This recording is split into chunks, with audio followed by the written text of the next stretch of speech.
guys, Mayflom here, super formal in the studio today, as you can see.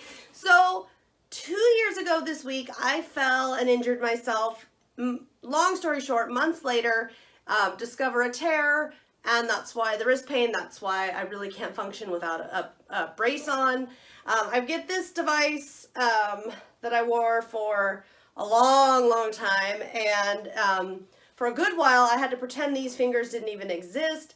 So I put this back on today to create, because I realized that something I made last night, different colors, different theme, different project type altogether, could actually be done pretty easily with one hand or with some limitation. There's not a lot of gripping, there's not a ton of stuff like that. So that is a tutorial I want to share with you today, and I usually don't do an intro to my projects, but I felt like today with what it was, I just wanted to kind of explain what was going on here, and no, thank goodness, did not re-injure myself. Step one, you need a piece of watercolor paper. I cut this out with the Scan and Cut, which, by the way, I can use the Scan and Cut one-handed. So if you've got an electronic die cutting machine and you can use it one-handed, that's amazing. That was one of my favorite tools during my injury period because it was so easy. If you do not work on a rectangle piece of paper, turn my idea into a background instead, then use whatever water reactive mediums, whether it's Distress ink. Okay, we're going to put some Distress ink on there.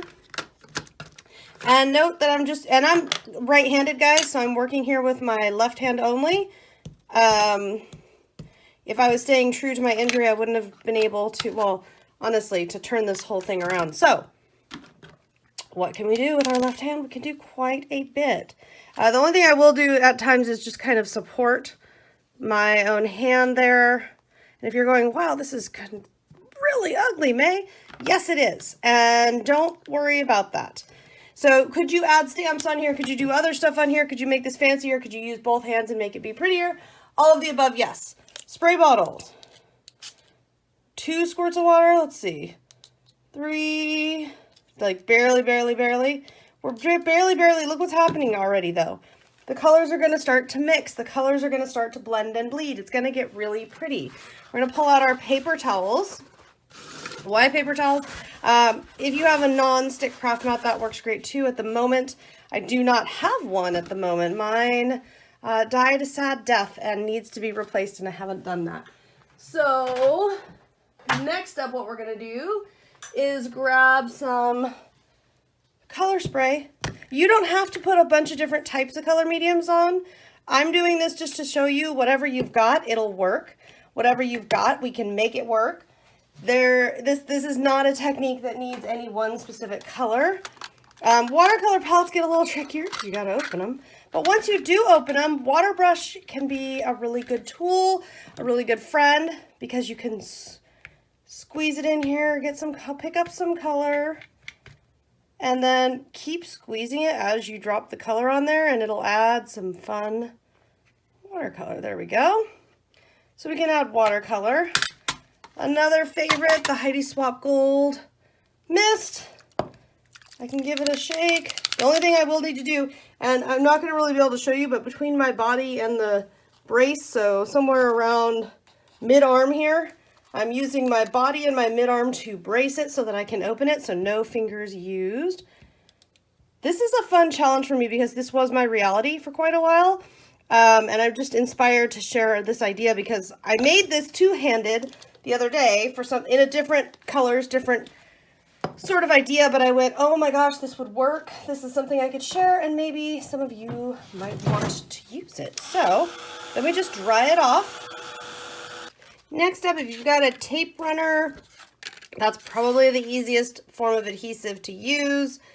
And you'd want to put, I'm just going to use my finger here just to support so it doesn't fly all over. And then this is just pre-cut, all ready to go card. So 4 1/4 by 5 1/2 folded. And I'm going to put this down approximately in the middle. Use that nice, heavy, there's metal bars in here, by the way, but you really can't move this around. And it's a cold winter day and I'm already hot. So, oh my goodness, I do not miss this thing. So Wood-mounted stamps, most excellent. Super easy, don't worry about cleaning up. This particular one is a Stampers Anonymous one. And I'm going to stamp this right about here. I like it. You've got a little bit of dry time with this. It will dry matte finish.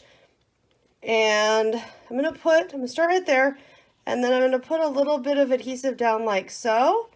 And then I'm just going to start lining up embellishments along the edge.